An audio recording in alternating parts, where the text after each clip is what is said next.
তুমি আসবে বলে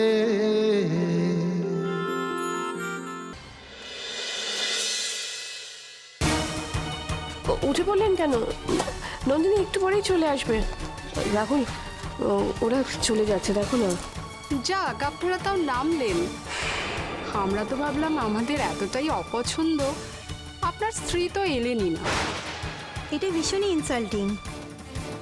হ্যাঁ রাহুল, ওনারা এই বাড়িতে এলেন আর নন্দিনী এই বাড়িতে নেই। এটা কিন্তু সত্যিই খুব খারাপ। এরকম জানলে ছুটির দিনে আমরা নিজেরাই বাড়িতে খাওয়া দাওয়া করতাম।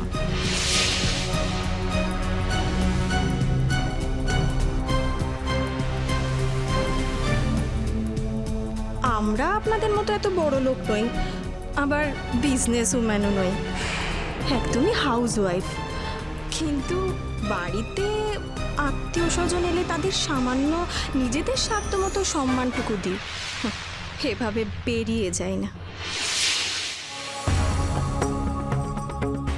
দেখুন, আমরা খুবই দুঃখিত।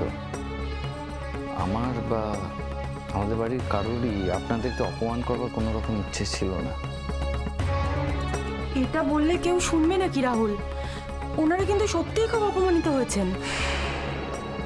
আমি আমার ছেলের বউয়ের হয়ে ক্ষমা চেয়ে নিচ্ছি। না না, ছি ছি, আপনি কেন ক্ষমা চাইবেন? আরে আপনিই তো আপনার বউয়ের ডিউটিটা পালন করলেন, এতক্ষণ ধরে তো আপনিই আমাদের দেখাশোনা করলেন।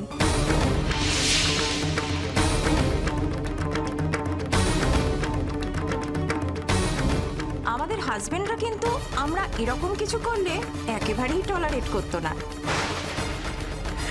ব্যাপারটা বুঝছেন না, ব্যাপারটা হচ্ছে আমাদের রাহুল খুব ভালো মানুষ, নরম মনের ছেলে আর কি। উনি কাউকে কিছু বলতে পারেন না, জানে তো, মুখ ফুটে, বিশেষ করে নিজের বউকে তো নয়।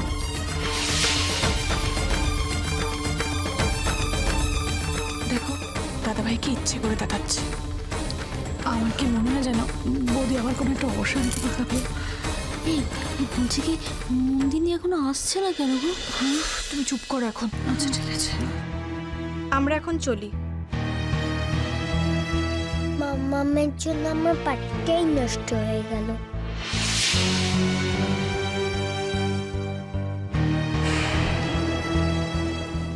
চল। এ কি, আপনারা চলে যাচ্ছেন কেন?